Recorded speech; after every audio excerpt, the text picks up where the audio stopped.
Hello மக்களே, welcome to RJ Tamil audio novels. நான் தான் உங்கள் ஆர்ஜே. என்னுடைய கதைகளை கேட்டு மகிழ என்னுடைய சேனலை சப்ஸ்கிரைப் செய்து கொள்ளுங்கள். இப்போ வாங்க கதைக்குள்ள போகலாம். கதையின் பெயர் என் தேடல் நீயடா நீயடி. அத்தியாயம் 71. விக்ரம் மித்ராவின் வார்த்தையில் வாய் அடைத்து போனவன் அதிர்ச்சியாக, என்ன மித்துக்குட்டி இப்படியெல்லாம் பேசுற என்றான் அதே அதிர்ச்சி மாறாத குரலில்.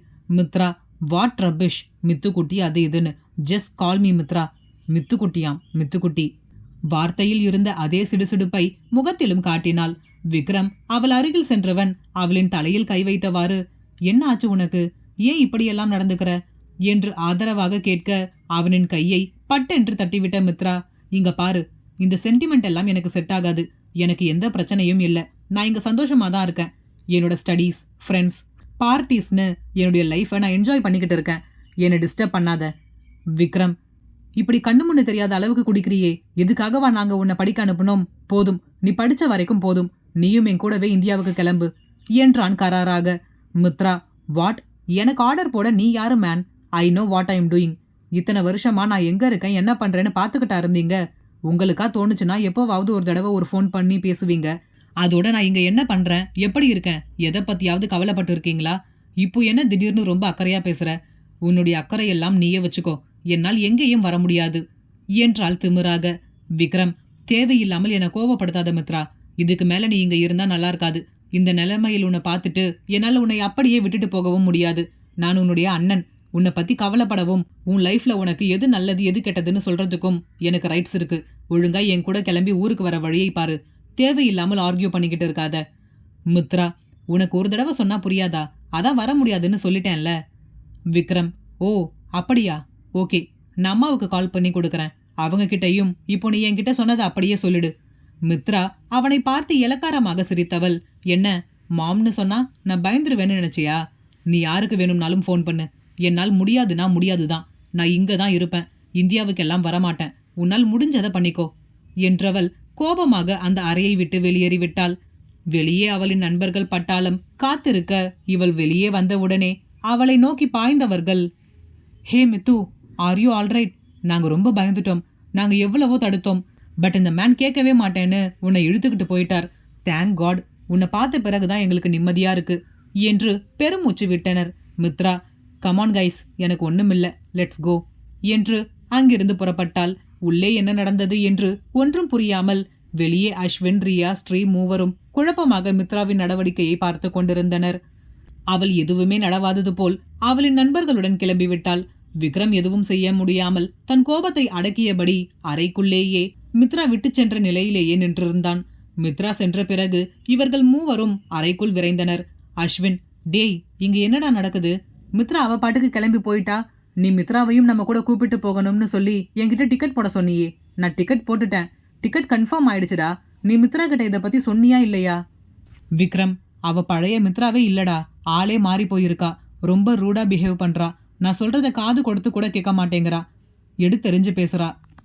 அஸ்வின், என்ன சொல்ற? என்ன நடந்துச்சு? விக்ரம் அறைக்குள் நடந்ததை அஸ்வினிடம் விவரித்தான். ரியாவிற்கும் ஸ்ரீக்கும் இப்பொழுதுதான் முதல் முறை மித்ராவை பற்றி கேள்விப்படுகிறார்கள் என்பதால் இதை பற்றி பேச பெரிதாக அவர்களிடம் எந்த ஒரு யோசனையும் இல்லை. அஸ்வின், வாட், நம்ம மித்துவா இப்படியெல்லாம் பேசுறா? இது மட்டும் ஆன்டிக்கு தெரிஞ்சா ரொம்ப கோவப்படுவாங்க. அவளுடைய ஸ்டடீஸ் நேரம் முடிஞ்சிருக்குமேடா. நீ இந்தியாவிற்கே போகலாம்னு ஃபோர்ஸ் பண்ணியிருக்கலாம்ல. விக்ரம், அவ என்ன சின்ன குழந்தைய அஸ்வின், மிரட்டி கூப்பிட்டு போறதுக்கு? அவ வளர்ந்துட்டா. அது மட்டும் இல்ல, அம்மாவுக்கு கூட பயப்பட மாட்டேங்கிறாடா. யார்கிட்ட வேணும்னாலும் சொல்லு, வர முடியாதுன்னு ஸ்ட்ராங்கா நிக்கிறா. என்னை என்ன பண்ண சொல்ற? அஸ்வின், சரி, அப்ப ஆன்டி கிட்ட சொல்லிடலாம். என்ன நெக்ஸ்ட் பண்றதுன்னு அவங்க பிளான் பண்ணுவாங்கல்ல. விக்ரம், இப்போ வேண்டாம்டா. ஊருக்கு போயிட்டு அம்மா கிட்ட பேசலாம். அம்மா இப்போ என்ன மென்டாலிட்டியில் இருக்காங்கன்னு தெரியல. நாம பாட்டுக்கு சொல்ல போய் அவங்க ஏதாவது ஃபீல் பண்ணாங்கன்னா, அதனால் நாம முதலில் நேரில் போய் அவங்க கிட்ட இதை பத்தி பேசுவோம். அப்புறமா மித்ராவை எப்படி இந்தியாவுக்கு வர வைக்கிறதுன்னு பார்க்கலாம். அஸ்வின், அதுவும் சரிதான். இப்போ நாம எப்படி கூப்பிட்டாலும் மித்ரா வரப்போறதில்ல. இங்க விட்டுட்டு போறது பத்தி பிரச்சனை இல்லடா. வேற ஏதாவது ப்ராப்ளம் ஆயிடுமோன்னு தான் பயமா இருக்கு. அஸ்வின் கூற வருவதை புரிந்து கொண்ட விக்ரமிற்கும் அதே கவலைதான். ஆனால் என்ன செய்வது? வெகுளியாக குழந்தைத்தனமாக பார்த்த தன் தங்கையை இப்படி திமிர் பிடித்தவளாக பார்க்க விக்ரமிற்கே நம்ப முடியவில்லை. இது தன் தங்கையா என்று. அந்த அதிர்ச்சியில் இருந்தே இன்னும் மீளாமல் இருப்பவனிற்கு அவளை எப்படி கையாள்வது என்று குழப்பமாகி போனது. விக்ரம், லேட் பண்ண வேண்டாம் அஸ்வின், டிக்கெட் போட்டுட்டல்ல, நாம உடனே கிளம்பலாம். அஸ்வின், சரிடா, நாங்க போய் பேக் பண்ணிட்டு ரெடியாகிறோம், வாரியா என்றவன் ரியாவையும் தன்னுடன் அழைத்து கொண்டு அங்கிருந்து சென்றான். ஸ்ரீக்கு விக்ரமின் நிலை நன்றாகவே புரிந்தது. அவன் அருகில் சென்றவள், கவலைப்படாதீங்க, ஊருக்கு போய் ஆன்டி கிட்ட சொல்லி அவங்களை எப்படியாவது இந்தியாவுக்கு வர வச்சு சரி பண்ணிடலாம் என்று கூறி முடிக்கும் முன்னரே அவளை இறுக்கமாக அணைத்திருந்தான் விக்ரம். அவனுக்கு இருக்கும் மனநிலையை வார்த்தைகளால் அவனால் கூற முடியவில்லை. தன் தங்கையின் நிலை இப்படி இருக்கின்றது என்பது தெரிந்தும் அவளை இங்கு விட்டு செல்லவும் மனம் வரவில்லை. அவளை தன்னுடன் அழைத்து செல்லவும் முடியவில்லை. இரு தலை கொள்ளி எறும்பாய் தவித்துக் கொண்டிருந்தான் விக்ரம். தன் ஒற்றை அணைப்பிலேயே தன் மொத்த மனவேதனையையும் ஸ்ரீக்கு வார்த்தைகள் இன்றி கடத்தி கொண்டிருந்தான். ஸ்ரீக்கு விக்ரமை தடுக்கவும் தோன்றவில்லை. அவனிடம் மேலும் கேள்வி கேட்டு அவனை சங்கடத்திற்கு உள்ளாக்கவும் மனம் வரவில்லை. என்னதான் அவன் தன்னை காதலித்தாலும் கூட அவனின் தங்கையை பற்றி இப்படி ஒரு இக்கட்டான சூழ்நிலையில் தன்னிடம் விவரிக்க அவன் எப்படி எடுத்துக்கொள்வானோ என்று எண்ணியவள் அதை பற்றி கேட்காமல் அமைதியாக இருந்தாள். விக்ரம், மித்துக்குட்டி ரொம்ப நல்லவ ஸ்பார்க், நல்லா படிப்பா. அம்மா ஃபாரினுக்கு அனுப்பின புதுசுல அடிக்கடி ஆன்டி வீட்டுக்கு ஃபோன் பண்ணி விசாரிச்சுக்கிட்டு தான் இருந்தாங்க. நல்லா படிக்கிறா, அவ தான் ஸ்கூல் ஃபர்ஸ்ட், கிளாஸ் ஃபர்ஸ்ட்னு ஆன்டி சொல்லுவாங்க. ஆனா அம்மா அதுக்கப்புறம் நாளாக ரொம்ப பிஸியாகிட்டாங்க. அடிக்கடி ஃபோன் பண்ணி விசாரிக்க முடியல. இவ இங்க நல்லா தானே இருக்கான்னு நினைச்சு நாங்க கொஞ்சம் கேர்லெஸ்ஸா இருந்துட்டோம். தப்பு எல்லாமே எங்க பேர்ல தான் இருக்கு. என்ன இருந்தாலும் நாங்க மித்துவ கேர்ஃபுல்லா வாட்ச் பண்ணியிருக்கணும். இப்ப பாரு, எல்லாமே தலைகீழா மாறிடுச்சு. இவ எப்படி இப்படி மாறினானே தெரியலையே. ஆன்டி வீட்டில் இருக்க விருப்பம் இல்லைன்னு சொல்லும் பொழுது கூட அங்க அவளுக்கு கம்ஃபர்டபுளா இல்ல போல இருக்குன்னு நினைச்சோம். அங்கிருந்து வெளியே வந்ததும் அவ இப்படி கெட்டு போவான்னு நாங்க நினைச்சு கூட பார்க்கல. விக்ரமின் வார்த்தைகள் அவ்வளவு வலியுடனும் வேதனையுடனும் வந்தது. விக்ரமின் முதுகை தேய்த்து விட்டபடி, ஸ்ரீ, எல்லாம் சரியாகிடும், நீங்க கவலைப்படாதீங்க.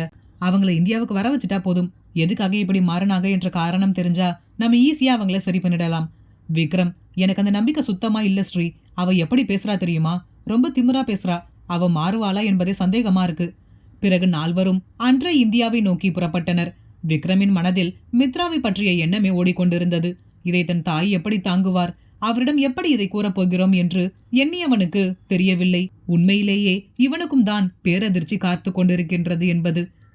ஒவ்வொருவரின் தேடலுமே ஒவ்வொன்றாக இருந்தாலும் இறுதியில் அனைவரின் தேடலுமே இனிமையாக அவரவருக்கு கிடைத்துவிட்டது. விக்ரமிற்கு ஸ்ரீ கிடைத்தது போல், தேஜா ஸ்ரீக்கு விக்ரம் கிடைத்தது போல், ராஜேஸ்வரிக்கு தேஜா ஸ்ரீ கிடைத்தது போல். ஆனாலும் சில தேடல்கள் முடிவில்லாத தேடலாகவும் மாறிவிடும். ராஜேஸ்வரிக்கு லேகா கிடைக்காதது போல். தேடல் தொடரும். கதையின் பெயர் என் தேடல் நீயடா நீயடி. அத்தியாயம் 72. விமானம் சென்னையை வந்து அடைந்ததும் நேராக வீட்டிற்கு வந்த ஸ்ரீயையும் விக்ரமையும் யாரும் அற்ற வீடுதான் வரவேற்றது. சரி, ராஜேஸ்வரி ஏதேனும் வேலை விஷயமாக வெளியே சென்று இருப்பார் என்று எண்ணியவர்கள் அலுப்பில் உறங்க சென்று விட்டனர். முதலில் கண்விழித்த ஸ்ரீ கண்டது தன் முகத்திற்கு வெகு அருகே இருக்கும் விக்ரமின் முகத்தை தான். ஸ்ரீக்குள் பல வண்ண பட்டாம்பூச்சிகள் சிறகடிக்க தொடங்கியது. இவ்வளவு அருகில் விக்ரமின் முகத்தை கண்டவுடன் மனதிற்குள், பாவம், அவர் தங்கச்சியால் ரொம்ப ஃபீல் பண்ணிட்டார். என்னதான் இவர் இத்தனை வருஷமா தேடிக்கிட்டு இருக்கார் என்று தெரிஞ்ச உடனேயே இப்படி ஒரு ப்ராப்ளம் வந்துருச்சே. ச்சே, இத்தனை வருஷம் கழிச்சு அவருக்கு அவருடைய லவ் கிடைச்சிருக்கு. எனக்கும் என்னுடைய லவ் சக்சஸ் ஆகியிருக்கு. கடைசியில் இந்த மொமெண்ட்டை என்ஜாய் பண்ண முடியாதபடி இப்படி ஒரு இன்சிடென்ட் நடந்துருச்சே.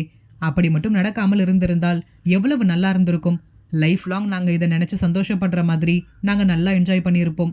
எவ்வளவு முக்கியமான நாள், எல்லாமே இப்படி சொதப்பிடுச்சு என்று மனதிற்குள்ளாக எண்ணுவதாக நினைத்து வெளியே கேட்கும் அளவிற்கு முணங்கிக் கொண்டு படுத்திருந்தாள் தேஜாஸ்ரீ. அவள் எழுந்த அசைவிலேயே விக்ரமிற்கும் விழிப்பு தட்டிவிட அவள் கூறுவதை முழுவதாக கேட்க எண்ணி உறங்குவது போல் படுத்திருந்தவன் அவள் கூறி முடித்ததும் தன் ஒற்றை கையை தன் தலைக்கு முட்டு கொடுத்தது போல் அவளிடம், நீ சொல்றதும் கரெக்டு தான். எத்தனை வருஷமா நான் உன்னை தனியா தேடிக்கிட்டு இருந்தேன். நீ தான் நான் தேடுற பொண்ணுன்னு தெரிஞ்சு நம்மளுடைய லவ் மியூச்சுவலா அக்செப்ட் பண்ண பிறகு கூட அதை என்ஜாய் பண்ண முடியாத மாதிரி ஆகிடுச்சு. தான் கூறிய மொத்தத்தையும் விக்ரம் கேட்டு விட்டான் என்பதை உணர்ந்த ஸ்ரீக்கு என்ன செய்வது என்றே தெரியவில்லை. லூசு லூசு, இப்படி உளறி கொட்டிட்டியே, எல்லாத்தையுமே கேட்டுட்டார் போல இருக்கே, என்ன சொல்லி சமாளிக்கிறது என்று எண்ணியபடி, ஹிஹி, நான் சொன்னதெல்லாம் உண்மைன்னு நினைச்சிட்டீங்களா? சேச்சே, அதெல்லாம் ஒன்றும் இல்லை, ஏதோ கனவு வந்துச்சு, அதான் எனக்கே தெரியாமல் தூக்கத்தில் ஏதோ பேசியிருக்கேன் போல இருக்கு. நீங்க ஒன்றும் நினைச்சுக்காதீங்க, படுத்துக்கோங்க, நான் கீழே போய் ஆன்ட்டி வந்துட்டாங்களான்னு பார்க்கிறேன் என்று சமாளித்து எழுந்திருக்க முற்பட அவளின் கையை பிடித்து இழுத்தவன் சற்றும் எதிர்பார்க்கவில்லை. அவள் தன்மேலேயே முழுவதுமாக இப்படி விழுவாள் என்று. மேலும் இருவரின் இதழ்களும் மென்மையாக உரசிக்கொள்ள இருவருமே எதிர்பாராமல் நடந்த சம்பவம் என்றாலுமே மென்மையாக உரசிய இதழை தன் வசப்படுத்தி வன்மையாக ஆட்கொள்ளத் தொடங்கினான் விக்ரம். என்னதான் முட்டி மோதி முயற்சி செய்தாலும் அவனிடமிருந்து அவனின் அனுமதியின்றி ஒரு இன்ச் கூட நகர முடியாது என்பதை உணர்ந்த ஸ்ரீ தன்னை அறியாமலே அவனுக்கு ஒத்துழைப்பு அளிக்க தொடங்கிவிட்டாள். சற்று நேரம் கழித்து அவளிடமிருந்து பிரிந்தவன், என்ன காரியம் பண்ற நீ ஸ்பார்க்? காலையிலேயே பண்ற வேலையா இது? நீ எப்பயுமே இப்படிதான். நான் கொஞ்சம் கூட எதிர்பார்க்கவே இல்லை. அன்னைக்கும் இதே மாதிரி தான் என் மேல விழுற மாதிரி விழுந்து எனக்கே தெரியாமல் என்ன கிஸ் பண்ணிட்ட. இன்னைக்கும் அதே மாதிரி பண்ற. இது என்ன உன்னோட புது ட்ரிக்ஸா என்று நடந்த சம்பவத்திற்கும் தனக்கும் எந்த ஒரு சம்பந்தமுமே இல்லை என்பது போல் அவளை சாடினான். இவன் கூற வருவதை உள்வாங்கி அது புரிந்து செயலாற்றவே ஸ்ரீக்கு சில நொடிகள் தேவைப்பட்டது. விக்ரம் கூறுவதின் உண்மை காரணம் புரியவும், என்னது நடந்த விஷயத்துக்கும் உங்களுக்கும் சம்பந்தமே இல்லாத மாதிரி பேசுறீங்க? நானா இப்போ எல்லாம் பண்றதெல்லாம் நீங்க பண்ணிட்டு இப்போ என்ன சொல்றீங்களா என்று பொங்கி எழுந்து விட்டாள். விக்ரம், அப்படியா, நான் என்ன பண்ண என்று ஒன்றும் அறியாதவன் போல் கேள்வி எழுப்ப வார்த்தைகளால் விவரித்து கூற முடியாமல் நாணம் மேலோங்க. ஸ்ரீ, சும்மா தெரியாத மாதிரி கேட்காதீங்க என்றால் திணறியபடி. விக்ரம், சரி, நான் பண்ணதாகவே இருக்கட்டும். யார் ஆரம்பிச்சு வச்சது? ஸ்ரீ மனதிற்குள், என்ன இவன் நம்மளையே கேள்வி கேட்கறான்? ஏதோ நம்மால் தான் இப்படி ஒரு இன்சிடென்ட் நடந்த மாதிரி பேசுறான். அப்போ நடந்ததுக்கும் இவனுக்கும் எந்த சம்பந்தமும் இல்லையா? நான் தான் எல்லாமே பண்ணேனா? சரியான ஆளா இருக்கான். பண்றதெல்லாம் பண்ணிட்டு ஒன்றும் தெரியாத மாதிரி கேட்கறான் பாரு என்று மனதிற்குள் விக்ரமை வறுத்தெடுத்து கொண்டிருந்தாள். விக்ரம், சொல்லு, யார் ஸ்டார்ட் பண்ணது? நான் பாட்டுக்கு சும்மா தானே படுத்திருந்தேன். நீ தானே என் மேலே விழுந்து என்னை கிஸ் பண்ண. ஸ்ரீ, இங்க பாருங்க, நான் ஒன்றும் கிஸ் பண்ணணும்னு எல்லாம் உங்க மேலே விழலை. நீங்க தான் என் கையை பிடிச்சி எழுதிங்க. நடந்தது ஒரு ஆக்சிடென்ட், அவ்வளவுதான். அதை கண்டினியூ பண்ணது நீங்க தான். உங்களுக்கு வேண்டாம்னா அப்படியே விட வேண்டியது தானே. விக்ரம், என்னை பார்த்தா உனக்கு எப்படி தெரியுது? சும்மா இருந்தவனை சீண்டி விட்டுட்டு அப்புறம் நீங்க தான் எல்லாமே பண்ணீங்கன்னு என்ன ப்ளேம் பண்றியா? பொதுவாகவே துடுக்குத்தனமாகவும் யாரிடமும் எளிதில் விட்டு கொடுக்காமல் வாயாடும் குணம் கொண்ட ஸ்ரீயால் விக்ரமின் குற்றச்சாட்டை ஏற்றுக்கொள்ளவே முடியவில்லை.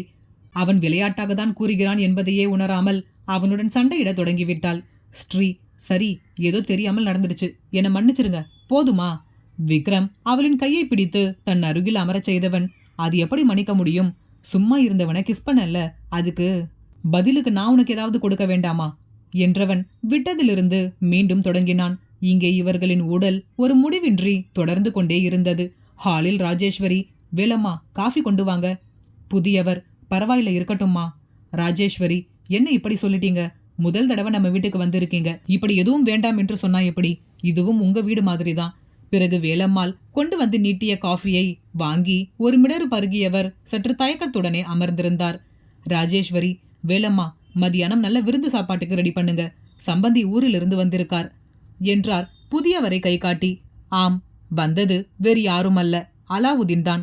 தேஜாஸ்ரீயின் உயிரை சிறு வயதில் காப்பாற்றியவர், அவளின் வளர்ப்பு அப்பா அலாவுதீன். இல்ல பரவாயில்ல மேடம், ஸ்ரீயை பார்த்துட்டு நான் கிளம்பிடுறேன்.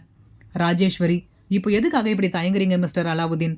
என்னதான் ஸ்ரீ இந்த குடும்பத்து வாரிசா இருந்தாலும் அவ உங்க மகளாக தான் இத்தனை வருஷமா வளர்க்கப்பட்டிருக்கா. அவளுடைய உயிரை காப்பாத்தி இத்தனை வருஷமா நீங்க வளர்த்ததுக்கு உங்களுக்காக நாங்க எதுவுமே செய்யல. என்ன இருந்தாலும் அவளுடைய அப்பா நீங்க தானே என்னும் போதே அவருக்கு லேசாக கண்கள் பணித்து விட்டது. அலாவுதீன், ரொம்ப சந்தோஷம் மேடம். ஸ்ரீ இவ்வளவு பெரிய குடும்பத்து வாரிசா இருப்பான்னு நான் எதிர்பார்க்கவே இல்லை. அவளை என்னுடைய மகளா தான் நான் வளர்த்தேன். நீங்க உண்மையை எல்லாம் சொல்லும் பொழுது கூட என்னால் முழு மனசா ஏத்துக்க முடியல. ஆனா இங்க வந்து பார்த்ததும் தான் எல்லா உண்மையும் புரியுது. இனிமே ஸ்ரீயோட உயிருக்கு எந்த ஆபத்தும் இல்லைன்னு தெரிஞ்ச பிறகுதான் நிம்மதியா இருக்கு. உங்களை பத்தி நான் நிறையவே கேள்விப்பட்டிருக்கேன். நீங்க என்கிட்ட பேசினதுக்கு அப்புறம் உங்களை பத்தி விசாரிச்சதுல எல்லாருமே உங்களை பத்தி ரொம்ப பெருமையா தான் சொன்னாங்க. நேரில் பார்க்கும்போது தான் எனக்கும் புரியுது. தேஜு தன்னுடைய தோல்வியை என்னைக்குமே சீக்கிரமே ஒத்துக்க மாட்டா. ரொம்ப தைரியமான பொண்ணு. அவ இருக்க இடத்த எப்பயுமே கலகலப்பா வச்சுப்பா. இப்போதான் தெரியுது அவளுக்கு எங்க இருந்து இந்த குணம் எல்லாம் வந்திருக்குன்னு. உங்க குடும்பத்தில் பிறந்துட்டு தைரியமாவும் தன்னம்பிக்கையாவும் இல்லனா எப்படி? அவளுடைய உடம்பிலும் உங்க குடும்ப ரத்தம் தானே ஓடுது என்றார் பெருமையாக. ஸ்ரீயை பற்றி பேசும் பொழுதே அவரின் கண்கள் மின்னியது. அதிலிருந்தே அவர் எந்த அளவிற்கு ஸ்ரீயின் மேல் அன்பாக இருக்கிறார் என்பதை புரிந்து கொண்டார் ராஜேஸ்வரி. அப்பொழுதுதான் ஒரு வழியாக விக்ரமிடமிருந்து தப்பித்து அறையை விட்டு வெளியே வந்தாள் ஸ்ரீ. அப்பா, முடியல. தெரியாதனமா அவர் காதில் விழற மாதிரி பேசிட்டேன். காலையிலேயே இப்படி படுத்து எடுக்கிறாரே, இனிமே அவர் இருக்கும்போது பார்த்து தான் பேசணும் என்று புலம்பியபடி கீழே இறங்கியவள் பாதி படிக்கட்டிலேயே சிலை என நின்று விட்டார். அவளின் அதிர்ந்த பார்வையே கூறியது, அவள் அலாவுதீனை இங்கே சற்றும் எதிர்பார்க்கவில்லை என்று. இவர் எப்படி இங்க? நான் இங்கதான் இருக்கேன்னு இவருக்கு எப்படி தெரியும்? நான் இன்னும் கல்யாணமான விஷயத்த கூட இவங்க கிட்ட சொல்லலையே. ஐயோ, என்னை பத்தி என்ன நினைப்பார்? அவரே விஷயம் தெரிஞ்சு இங்க வந்திருக்காரா இல்லை எதிர்ச்சியா வந்திருக்காரான்னு தெரியலையே. இப்ப நம்மள பார்த்தா அவர் என்ன சொல்லுவார்? நீ ஏன் இங்க இருக்கன்னு கேட்டா நான் அவருக்கு என்ன பதில் சொல்றது என்று பல கேள்விகள் ஒன்றுடன் ஒன்று ஸ்ரீயின் மனதிற்குள் முட்டி மோதியது. ஸ்ரீ யோசனையோடு சங்கடமாக பாதி படியிலேயே நிற்க அவளை கவனித்த ராஜேஸ்வரி, என்னம்மா அங்கேயே நின்னுட்ட, வா, இங்க யார் வந்திருக்காங்கன்னு வந்து பாரு என்று ஸ்ரீயை அழைத்தார். தேடல் தொடரும். இந்த கதை பிடித்திருந்தால் மறக்காம லைக் பண்ணிட்டு அப்படியே சப்ஸ்கிரைப் பண்ணிடுங்க ஃப்ரெண்ட்ஸ். மீண்டும் அடுத்த அத்தியாயத்தில் சந்திப்போம். நன்றி.